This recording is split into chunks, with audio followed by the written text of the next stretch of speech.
Hi, Stamper fans. Welcome to another Make It Monday. Thanks for joining me, whether you're watching live on Facebook or if you're catching the replay on YouTube. I'm so glad that you're here. I'm Nan Gerlitz.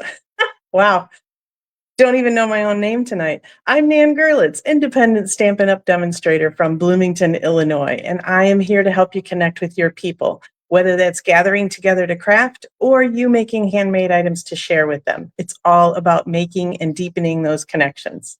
So let's get to it. All right, first up, as always, we have Friday night Stampin' results. Overwhelmingly, I got back in the winner circle this week. And I will say, I felt like my card was kind of drab color-wise. This is not normally a color palette I go with. So hello, Penny. But thank you very much to Stamper Man for the suggestion on the sequins, because that definitely added a little brightening, a little bling. That's good. I also wanted to point out, this is designer paper here from the same pack that this came from. And when you emboss it through an embossing folder, you'll see the white kind of peeking out because the core of it is white. So that does kind of distress it a little bit. So if you're ever looking to distress your designer paper, that's a good way to do it. So, all righty. So that is Friday night stamping. We have fun as always. I'm so glad that all of you enjoy voting so much. I wanted to share one other little card I made. I don't know, over the weekend, I think it was. It is for a tutorial group that I am in, and this month it was flowers. So I took that Thankful Garden bundle, and I only used the masks, the stencils for the flower. So no stamping involved, just a lot of ink blending. So I wanted you to see that, another little possibility with that bundle. And so that tutorial group that I'm part of, actually, we each submit a tutorial, and there's usually anywhere from like 12, 15, 18 of us any given month. And then they put them all together in kind of one basic format. And those tutorials I share with my team in our team group. So thanks, Penny. So as soon as I get those tutorials, you'll be seeing those, Penny, because Penny is part of my team. So so I share those with my team, and that gives measurements and instructions and everything. So it's a nice little bonus for them. All right, so tonight we have Funfold, or a 3D. It's kind of both a Funfold and a 3D project for you tonight. It is this diorama card. And like, seriously, let me turn it a little bit so you can really see the different layers. It's so cool. I am in a paper crafting group on Facebook, and this happened to come across a different version of it. I happened to come across my feed, and thank you very much, Lori Brownell, included a link to her YouTube video on how to do it. So I decided I had to make one up, and so we're going to learn it tonight. All right.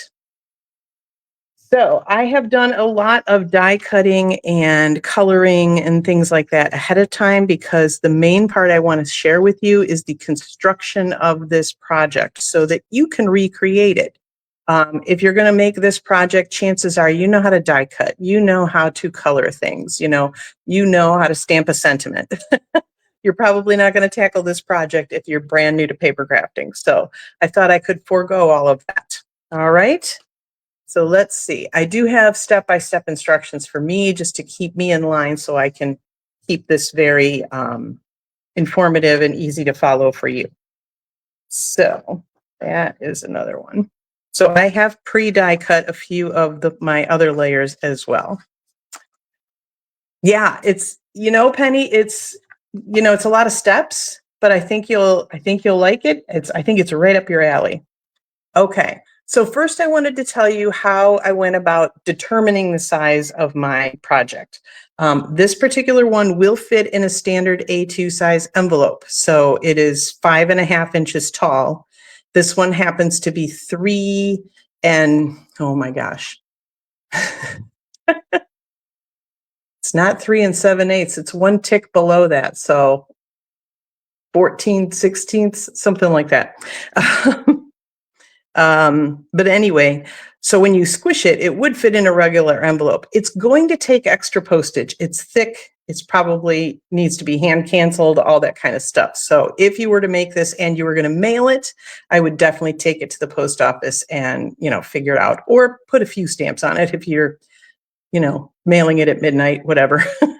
Okay, so how I determined this was I looked through all my dies and realized that really the only circle dies I had that would work would be my Spotlight on Nature dies, which is fine. So I took my biggest one here and I basically took it to my grid paper and discovered that it was just shy of 4 inches straight across.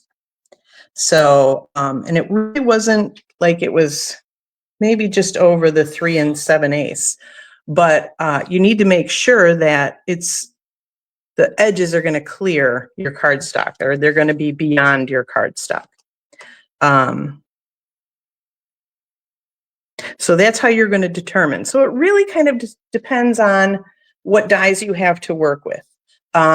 If you're not worried about an envelope, you can really kind of make it as big as your dies will allow, right? But you do want a die that's going to take off those edges. In lieu of that, the woman that I learned this from, she actually used dies, but didn't die cut them the way I'm going to show you. She instead traced the circle here and then fussy cut with scissors. So you absolutely could just cut those corners off with scissors and use the top of a peanut butter jar if you want.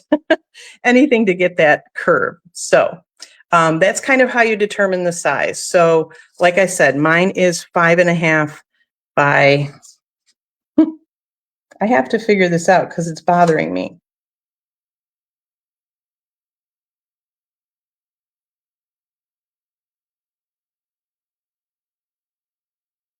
So yes, it's 3 13/16 is mine. So if you're using the Spotlight on Nature dies, 3 13/16.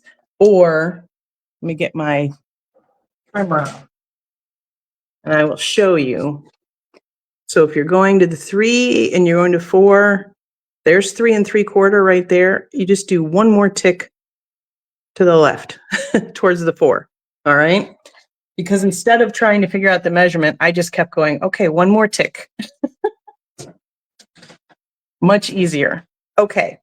So that is how you determine how big you're going to make it. Like I said, it depends on the dies you're using, but if you're using Spotlight on Nature, that's your measurements. There's 2 ways to die cut the tops of these, and I'm going to show you both of them.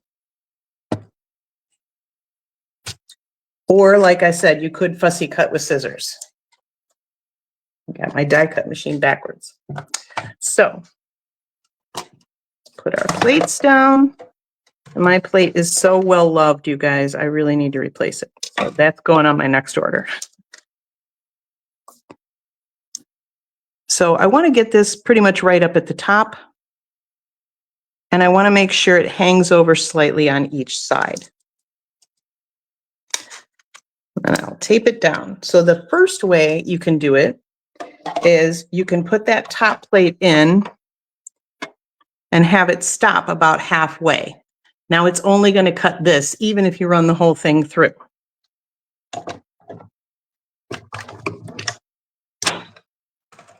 So it'll stop right there. We can push the rest through, and you'll notice it took that top bit off. So that is one thing. I will tell you that that will bend your dies ever so slightly. It will not ruin them. Just kind of bend them back a little bit. Be gentle, but it's fine. The other way to do it, which is the way I decided to, I made 2 of these over the weekend. So plus a kind of a sample. I was getting used to the parts and trying to figure it all out. So I did quite a bit of die cutting of this. So same thing, you put the top of that die up to the top. You make sure it hangs over a little bit. I'm going to put the plate completely on as if I were going to die cut it all the way through, but I'm only going to put it through about halfway and then back it back up. That will ensure that only the part that went through the die cut machine is going to be cut. And there we go again. We've got that top part off and you've got your nice arch. So now I know we have arch dies in our line right now. It's something arches, I'm pretty sure. I don't remember the name of it. And I don't know how big those are because I don't own those. So that might be a really easy way to get this type of a thing, is to just cut the arches completely with a die. So I think those are smaller than a like full-size card because they're meant to layer onto a full-size card. So, all right, so now we have all of our pieces cut out. Oops, except I need a window in this one. So this is the back, so we don't need a window cut in it. And I've cut a piece of designer paper. And yes, I thought it would make a much smaller arch. So I cut a piece of designer paper to layer over that. So no window in there. And then I've got my front piece, I've got my second layer, I've got a designer paper to go over the front piece, but this one needs a window in it. So let me show you how to do that. It's pretty simple, really. So I took the next biggest die in my Spotlight on Nature. So it could have been this one with the little flowers, but I did this one with the little dotted line. It doesn't really matter actually now that I'm saying that, because that piece is coming out and we're not using it on this card. So depends on what you want to use on another project. So I'm going to put this right up against, you'll notice we have a little kind of pattern that first die left. So I'm going to put this one right up against it and then just center it between. And I'm doing that because that way I can cut them each individually without worrying, and I know they'll pretty much match up. So you can see all the way through them.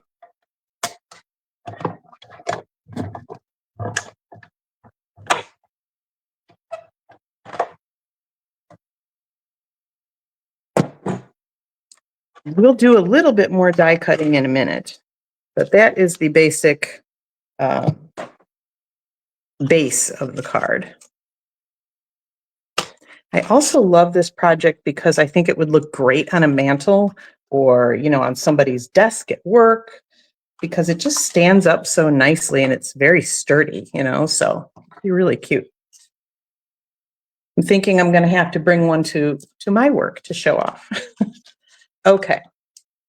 So we've got that out of the way. We've shown you how to cut the arches. We've got the centers cut out. Awesome. Okay. So now I've got little bits and bobs that go in each layer, right? So like this layer has the birds. I've already die cut those. This layer has some of that greenery. Oops, and I need my dies for that.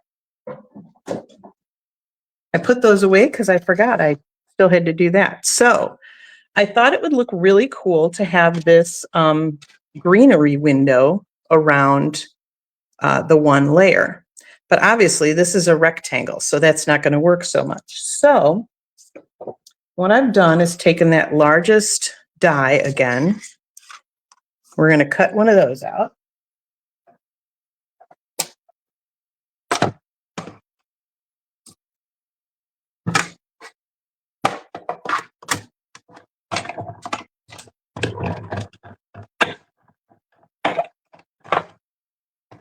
And then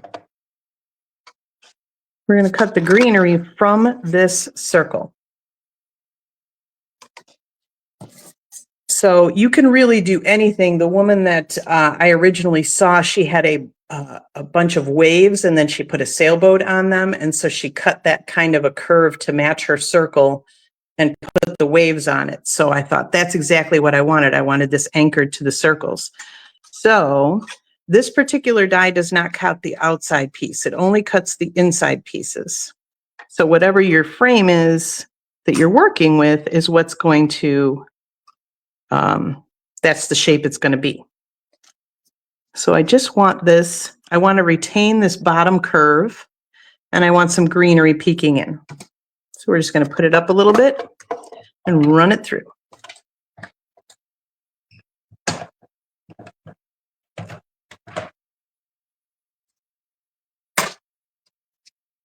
I think that's the last of my die cutting. So when we pull this off, and there's a lot of detail to this, so it'll take a moment.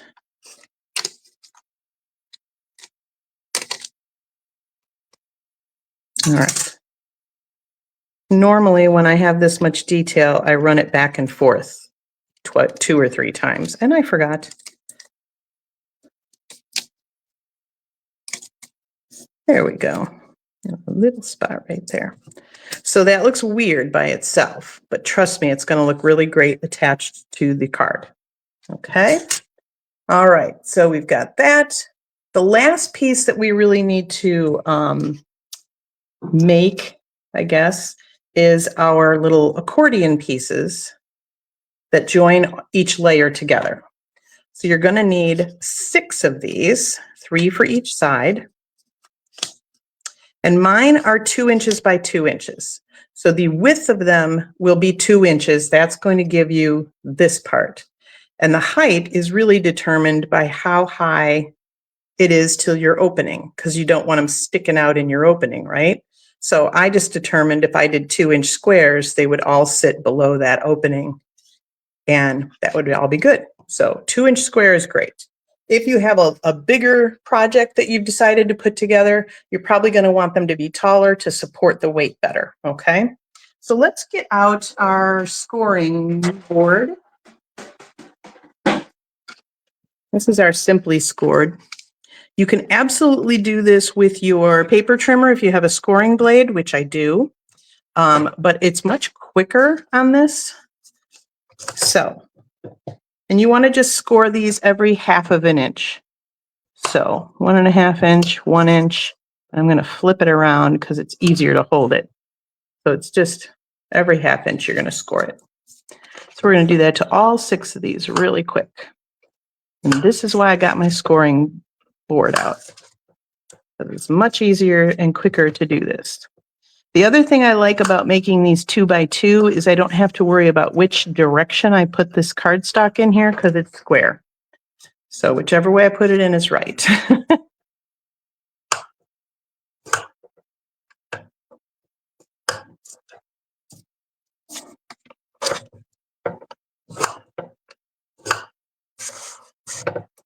And it's a nice thing that I got to pull out my scoreboard because I don't use it very often. It's really great if you're making like your own envelopes, or if you're making boxes, things like that, or if you're making a bunch of cards, like you're doing Christmas cards or you're doing your swap cards or something like that, and there's some scoring involved. It's a really nice thing to have on hand. But if you're just making cards like we do normally, not necessary. It's a nice extra. We all love the nice extras, don't we? Because you can never have too many craft supplies. Okay, so now we've got all of our pieces good to go. So what I want to do is I want to, first I'm going to assemble, or I'm going to adhere my designer papers, because I know those are going on. Liquid glue, I feel like, is your friend for this project because it is strong enough to hold all of these, like the accordion pieces and stuff like that, but it also gives you wiggle room. Ah, yes, your swap cards. I just got an email from Shannon right before I got on live. So she did say that so for the rest of you, non-demonstrators, Penny and I are attending a Stampin' Up! Demonstrator event next month in less than 3 weeks. And our last chance list comes out on April 1st. So that'll tell us what stamp sets and other products might be discontinuing from our line. And we like to use current products when we're doing swap cards and things because, you know, you want people to be able to use them in their business. So, but Shannon's email did say that if something comes out on the last chance product list and it's going to be discontinued, it's fine for the shoebox swap. Don't worry about it and don't redo your whole project. So that takes a load off. Okay, so we've got our designer paper attached to the front and the back. Next, I want to put everything kind of in order from back to front so I don't get confused, right? So we've got our back piece, that's good. The next piece is going to have our birds on it. So I've got our birds here. I also wanted to point out that this designer paper is Coastal Cabana, but we don't have a blend marker that's Coastal Cabana, like it doesn't exist. So I used Summer Splash, and it is a beautiful complement to it. So if any of you love Coastal Cabana like I do, grab your Summer Splash things as well. So if you want to blend for that, you can grab Summer Splash, and it's a nice complement. So what I'm going to do for my birdies here is a little dot of glue on the branch end and a little dot of glue on his tail. And then instead of trying to attach him to the back of this, I'm going to put the circle over him and get it lined up.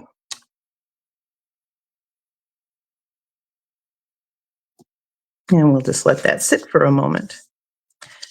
All right, now the next layer is going to have our greenery on it. And this one's so cool. Same thing, you're going to want to attach glue to put glue on this and then put the arch over it. But this arch is the exact same size as the main one. So all I need to do is put liquid glue around that outside and try not to get my fingers sticking. It's the only problem with the liquid glue. And then I can just place this over and line everything up. And I might have to tuck greenery in because, you know, it doesn't have a top arch to hold on to, so it might not hold its shape. But there we go. So that is why I die cut that out of there, because I wanted that greenery to start up a little bit. I didn't want it to be way down, and I wanted it to show. So, okay. So now we've got our layers all good. We might as well go attach this as well. So I've got my little swag piece. And this will go on the very front. This is also going to help hide some of that extra little bit that I've got sticking up under the greenery. So I have only put glue on the bottom part of this swag so that I can just center it right there, and boom. And then we've got a nice little, a friend like you brings me happiness, because that's a nice thing to not just say happy birthday, right? But they could have this out all year long then.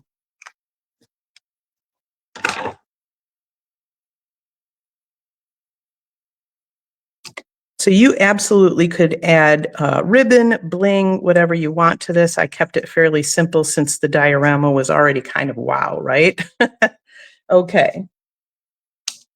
So now we've got that back to front. We've got all of our pieces assembled.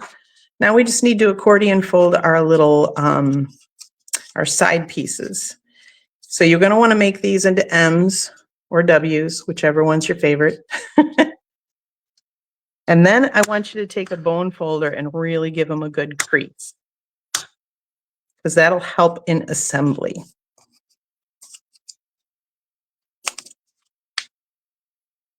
And I want you to notice too that I obviously didn't score very well because that one is a little off, and it doesn't matter because it's going to be tucked inside. So nobody's really going to notice unless they're trying to figure out how you did this.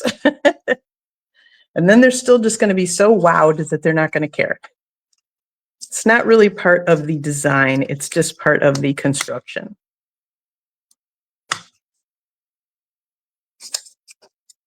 The other thing I'm going to use when I'm putting this together is my set of cross-lock tweezers. They are seriously my best friend. I mean, if you had another pair of hands that could help, but even then, I think the tweezers are better because there's no coordination. You don't have to tell anybody what to do. You just have to put them on.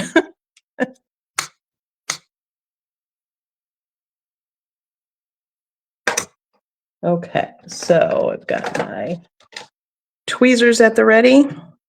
Okay, so we are going to start from the bottom layer because it is much easier to assemble from the bottom up. We definitely want our liquid glue. You could use like a tear-in tape for this, but the liquid glue gives you that extra little wiggle room, which is really nice. And when you're assembling, you want to put the cut edge to the outside. It doesn't matter much. You can do it the other way. I think it looks better this way is all. And this one is a little wonky, so I'm just going to make sure that none of it peeks out beyond the edge of that card. So if you see there, it's just a skosh in from both the bottom and the side.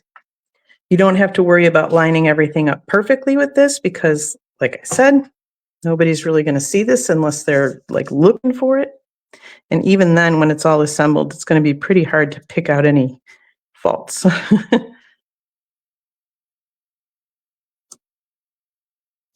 Okay, so that is our first bit. Now we've got our next layer we're going to put on.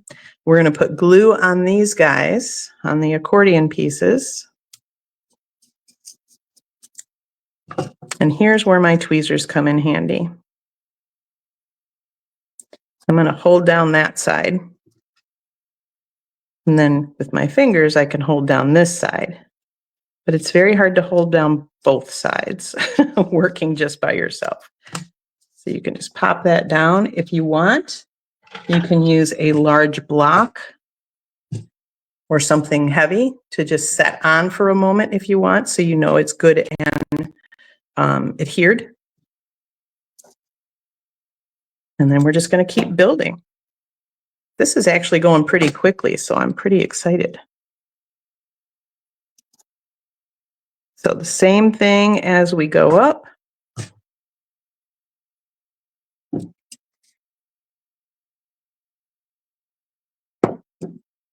And you don't want too much glue because you don't want it sneaking out the sides, right? Actually, let's just put those tweezers on now. So then we've got our next layer. We're going to add the glue here.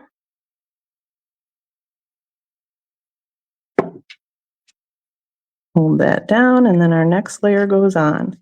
So if you were trying to build this from the top down, you would be trying to do this like put the glue on and then push it down on the top. And so it would be harder to line everything up. This is a much easier way to do it. All right, our last little guys.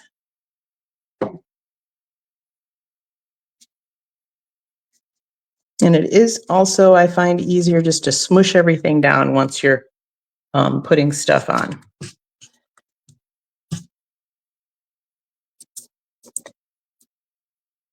And I love that these accordion pieces have enough spring that even if you smush it for quite a bit, they just spring right back up. So it makes it 3D all the time, you know, as long as the weight's taken off or you take it out of the envelope, whatever.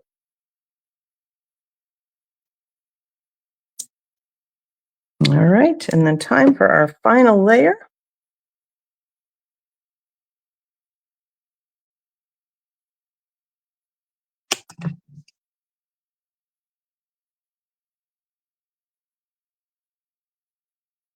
And there we go.